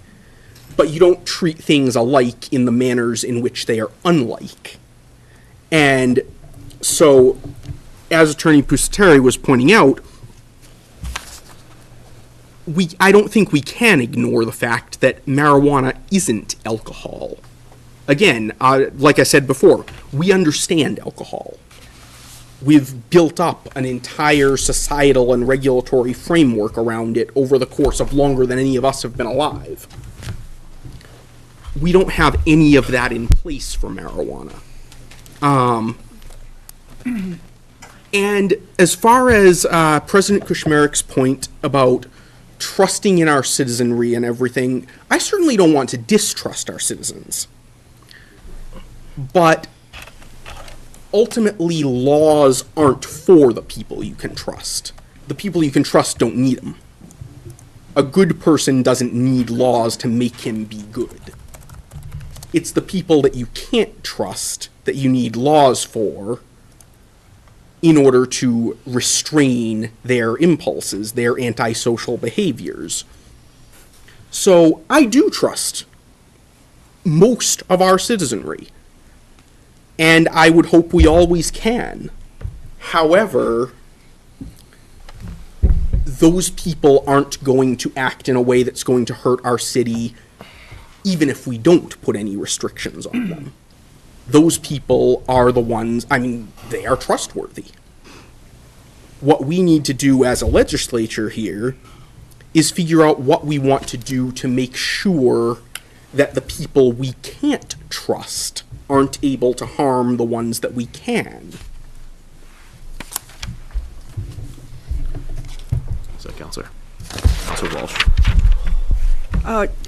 I take Counselor Zarella's point. I think that maybe because I come from a law enforcement background and that's my focus, I think that Counselor Zarella's point about if we start with a lower number, it's easier to go up than it is to start at a higher number and then try to retract that. And I think that if the chief is concerned that there are issues that we may not know about, if we have increased numbers of establishments, I think that I would take that as a cautionary tone and confine this to the minimum that we have. And I think the process for expanding it, I think it's a matter of filing a petition, and as Councilor Pusateri has, Mr. Pusateri has pointed out, you could suspend the rules at that point in time, and that could happen fairly quickly. So I don't think there's anything that's restricting us from expanding this at some point in the future, once we know what the unintended consequences of this legislation would be. Thank Chief you. Martineau. Two excellent points were just made. First by Councilor Di Natale, then second by Councilor Zarella, that I'd like to just expand upon. 57% of the voters did vote for this, and we're at a point now where we're making decisions based on those 57% that voted in favor of recreational marijuana, and about treating it in the same manner as alcohol. We could sit here all night and discuss the differences, but I think when it comes to regulating retail locations, it's important that we come up with some sort of number this evening. And you made a good point that if we're going to treat it like alcohol, then it should be 18 licenses, just like we have 18 licenses for our beer and wine. However, you made a second point, which that I didn't think about, and just till you just said it, is the unrestricted licenses. Every year, we spend a considerable amount of time, the police department, in doing compliance checks in all of our package stores throughout the city, whether it's unrestricted licenses that sell beer, wine, hard, everything, or just the beer and wine. There's a huge difference there. The package stores that have unrestricted, they have a wide variety of hard liquors. The beer and wines, those are in several different variety stores across the city, variety stores that are frequented by children. You don't see package stores, full unrestricted, be frequented by children as much as you would see the corner variety store that's selling a six-pack and a bottle of wine.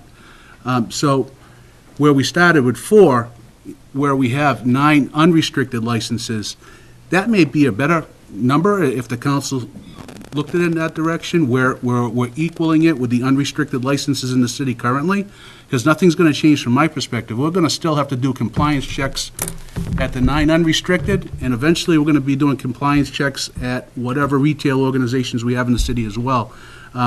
The important aspect is that we place some type of number on it this evening, so it's not unlimited, and we end up with 72 applications in the city. Then what do we do? So, you know, 2 great points. Treating it like alcohol, absolutely. Listening to the voice of the voters, 57% of them, but also treating it like unrestricted licenses where it's a greater degree of alcohol sale and handle it in just that manner. I have one last counselor on the speakers list, and then we're going to put this to a vote. Counselor Squalia. Just on Counselor Zarella's note on comparing marijuana to the beer and wine or to the unrestricted all alcohol, I mean, from my understanding, there are many children and many teens and many adults that die every year from alcohol poisoning, right? But marijuana poisoning, death from marijuana, I believe the number's 0. Death from marijuana overdose. I believe that number is 0. Counselor, I just caution you, one, it's a bit off topic from the number of allowable establishments, but two, I just caution you to, against venturing into whatever it is, it's the very medical low. journals. Okay, if it's not 0, if it's very low. So comparing in that regard, I feel is a little disingenuous. And just to note, on Councillor Caddy's proposal right now of amending this to 40%, that would give us 8 licenses throughout the city as opposed to the current proposal of 4. And right now, if we have 2 that could be going pretty quickly and 3 also, then that still leaves us 5. So right now, at 40%, that still gives us 5 available licenses to apply before we have to come before this body again and increase it. So that's a pretty reasonable, I feel like that's a reasonable increase from the minimum allowed from the state. Thank you. I have a motion and second to amend 03418 from 20 to 40 as the minimum. All those in favor of the amendment, please raise your hand. Please hold them. 6 in favor, and all those opposed, please raise your hands and hold them. 5 in opposition. There's 5 in favor. Councilor Di Natale, you had raised your hand for the in favor of. I'm sorry? You raised your hand in favor of, did you not? I put it down Okay, really quick. okay. What? I'm not in One favor more of the time. amendment. All those in favor, please raise and hold them. I'm just gonna go yes. 5 in favor, all those opposed. I'm in favor now. I'm Okay, in thank you. favor. 6 I don't in, know what I'm 6 doing. in favor, all those opposed. Councilor Di Natale, okay. 4 in opposition, the motion carries. Tommy's missing, so it's 5 and 5. It's 6 to 4. It's 6 to 4. That was for the amendment. We now have a 034 is before you as amended. Motion to approve the amended petition ordinance. I have a motion and second to approve 034 as amended. All those in favor? Aye. All those opposed? 1 in opposition. Motion carries. 03518, an ordinance amending Chapter 56 of the City Code by adding a new section 56-4, social marijuana consumption as outlined in the enclosed ordinance.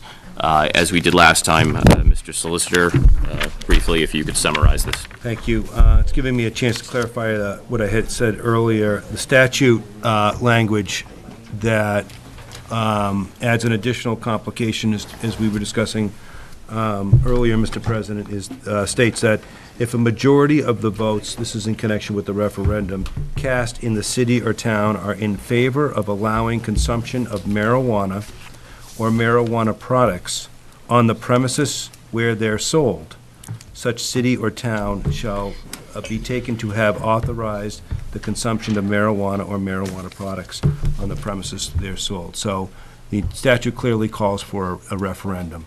This ordinance merely echoes the statute. This is what the statute says.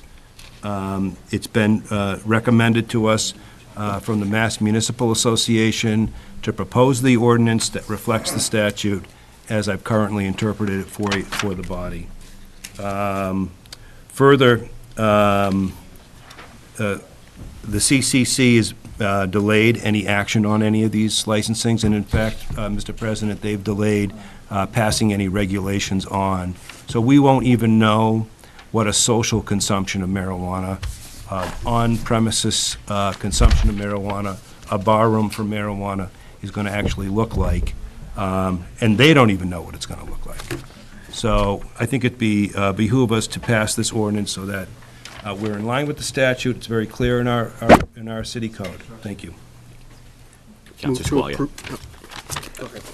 So this ordinance regulates the allowance of public social marijuana consumption business. But in 3318, we've already, was it 3318, we've already voted to disallow the public use of marijuana completely. So this social consumption, really, is this actually necessary? So you should think of this particular component as a bar room, a place where people will go to for the purposes of purchasing marijuana to consume it on the premises in which they're at. And this brings us back to that earlier discussion where I wasn't clear when I spoke to you earlier about that, where your local licensing authority could make an exception for alcohol for the public consumption, but your local licensing authority even now couldn't make an exception for an on-premises consumption of marijuana, because the statute is pretty clear that you would need to have a referendum passed before you can have on-premises consumption of marijuana. I would add that there is no place in the country, we think of as one place that there's been some, we called it rumors earlier today, where they would actually have on-site consumption of marijuana. Colorado, Oregon, California, Washington State have the package store style marijuana, the retail where people walk in, purchase it, take it home for consumption. Nobody actually has this, and I think that's one of the reasons why the CCC is so delayed in getting some regulations on it as well. So in what we just did on 56-1, no person may smoke, eat, consume, ingest in any way marijuana while in a public area. Would that public area not extend to a restaurant or a bar or anything like that? Is that not considered a public area? Yeah, the public area there is outside in public, not a licensed premises like a bar room. Okay, so this, I really would like you to think about this one like a bar room. Mm-hmm. So, you know, if there was the opportunity to have what this ordinance is referring to, social marijuana consumption, I refer to it as on-site consumption. The easy layperson approach to it would be a bar room. There would have to be a referendum passed in the city. So the cannabis control regulations already prohibit the social consumption right now, and you estimate it'll be about a year at least until they revisit that. They've reported to us 7 months, so we're estimating probably longer than that, yes. So if we took no action on this, if we gave this leave to withdraw, what would the implication of that be for the next year? The reason why the Mass Municipal had recommended this to be adopted was to underscore the interpretation of the statute. And Mr. President and I had that exchange earlier where there is clearly confusion in the way that the statute has been drafted. So what we would like to do is make sure that all the folks that come to the city that's looking at our code, there is a very clear and bright line statement as to what the law is regarding bar room, on-site consumption of marijuana or marijuana products. So that benefit would be clarity. So currently in the city, we have 68 locations where we have alcohol bars or alcohol at events. There's 68. But right now with this proposal, we're talking about 0 allowed for marijuana. Now, which is already disallowed in the Cannabis Control Commission, but we're talking about further regulating that at our local level to really Provide clarity. Provide clarity that it's not allowed and it's not going to be allowed. It'd be the same number that's allowed within the United States of America.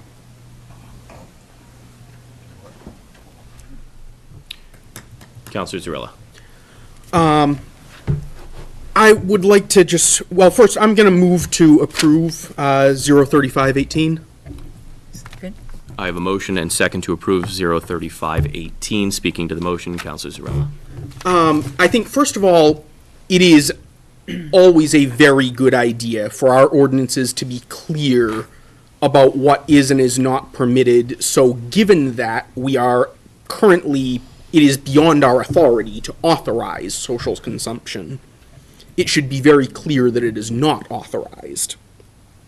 We can amend that at some point in the future if and when the referendum happens that would be necessary for us to have the power to authorize it. And once the CCC has issued its regulations, which is the second point I wanted to make, that we really shouldn't be authorizing something if we don't know its terms. Even if we had the authority to do so, until the CCC has issued its regulations, we wouldn't know what we're approving or under what conditions. So regardless of whether it were marijuana or any other subject that we may ever be called upon to regulate, I would never be in favor of voting to permit something without knowing what the fine print is yet.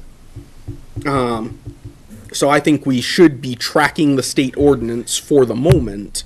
If and when that changes, once the regulations have been issued, if and when the voters pass the referendum to give us the authority to permit social consumption, then we can revisit that and say, okay, how do we want to do this? How do we want to regulate it at the local level and so forth?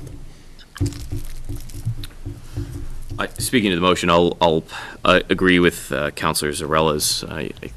It was expertly said of, we shouldn't be agreeing to something where we haven't read the fine print, but beyond that, we don't have the authority or the ability to do this in the Commonwealth of Massachusetts. And until we have the authority to do that, we shouldn't be saying you can in Fitchburg, but you can't within the Commonwealth. That'd be confusing.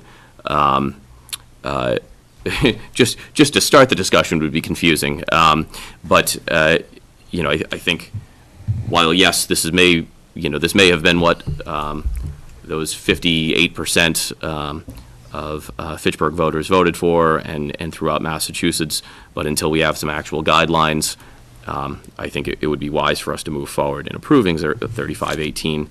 Though I will add, I feel like at every step we've been told the legislation will be ready soon. The legislation will be ready soon.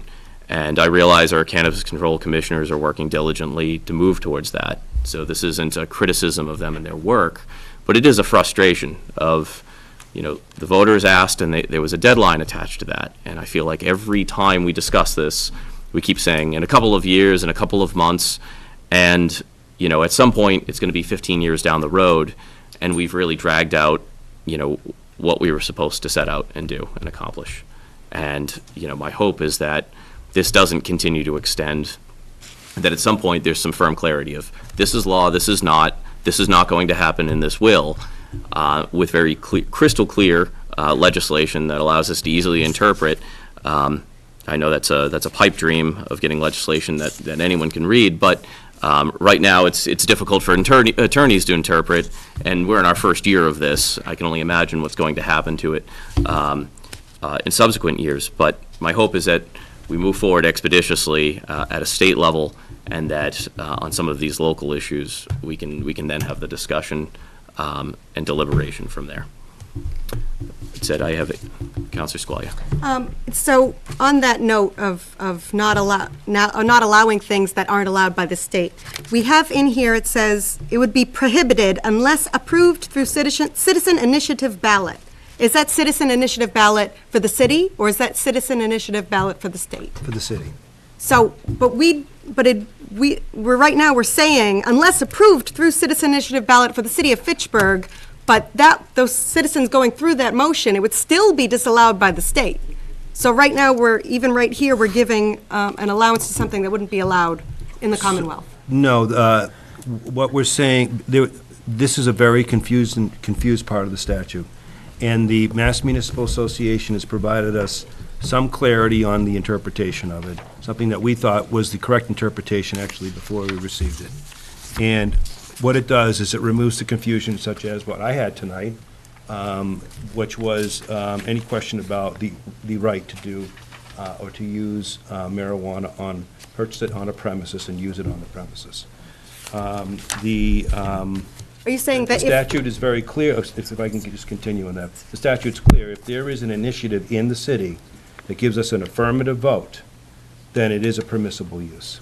So if we had a citizen initiative ballot in the city of Fitchburg, per all the regulations of that, then we could override the Commonwealth of Massachusetts and Cannabis Control Commission that specifically disallows it? Sure, so the statute basically says in your next biennial election, which is in 2018, that you can bring that to a vote, and if you have a yes vote, then this type of use would be permitted in the municipality. And then I would assume that we would have a very similar conversation to what we just had about the retail use the package store style marijuana establishments, we would have the similar type of discussion regarding the on-site consumption, the barroom type of establishment. But as counselors, we have no authority to actually allow it. Even if we wrote it in our ordinance, it wouldn't Unless be, there's a referendum. right. So- Unless so there's this is a very- citizen initiative. So what I'm trying to do for you, Counselor, and for all the people in the city that look at our city code, is give them a very clear statement as this is what the law is. If you want to have an initiative, and you want to get and you get a yes vote, then this type of use becomes available. Okay? And it is a confused statement, and there's competing interpretations of it, but the Mass Municipal Association, as a matter of fact, the governor's office and the Attorney General's office have interpreted it in this fashion. And so I wanted to codify it, put it in our ordinance, make sure it's very clear. Thank you. So in the writing of it, instead of prohibiting it, what if we rewrote it so that we tied it to the Cannabis Control Commission and Mass General Law? Is that a possibility, referring to the law? Like, for example, in our ordinances, I don't know if it says that you can't steal cars, but we would refer to Mass General Law that is above our ordinance that says you can't steal cars, for example. Could we refer to Cannabis Control Commission laws? Yeah, so Affect, I'm regulate trying to ours. refresh my memory. I think that's the way we did draft it, unless approved through a citizen initiative ballot vote as set forth in General Law, Chapter 94G, Section 3B, that's the citation that you could take a look at, and Right, but it says the on-site social consumption of marijuana is hereby prohibited unless approved by citizen initiative ballot. yes. What if we said, it was hereby prohibited unless amended by the Cannabis Control Commission, Mass General Law 935 CMR, or approved by citizen initiative ballot? Assistant City Solicitor. Do you want to weigh in on that? I would like to weigh in on that. Okay. It would be illogical to refer to a law that may or may not be passed at some time in the future as the basis for our city ordinance. We are referring to the current statute. The current statute says, in our interpretation, in the municipal interpretation, that if there is to be on-site social consumption, it's only after this referendum.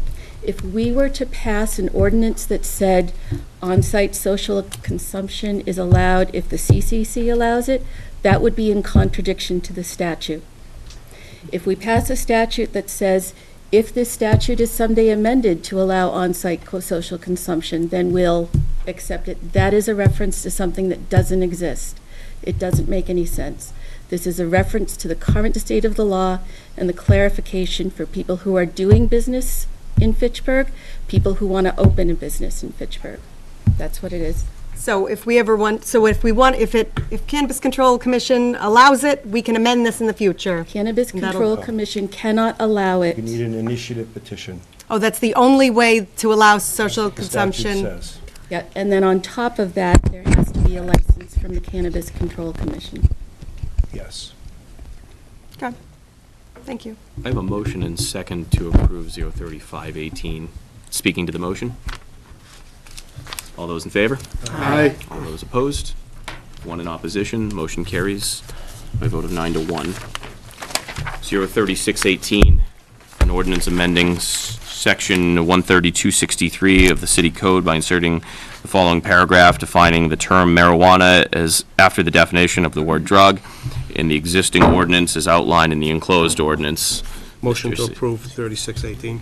Second. I have a motion and second to approve 03618. Speaking to the motion, Councilor Squalia. Why are we adding the marijuana as a definition under the drug definition, whereas alcoholic beverages have their own definition headline, but marijuana will be now a sub-headline under drugs?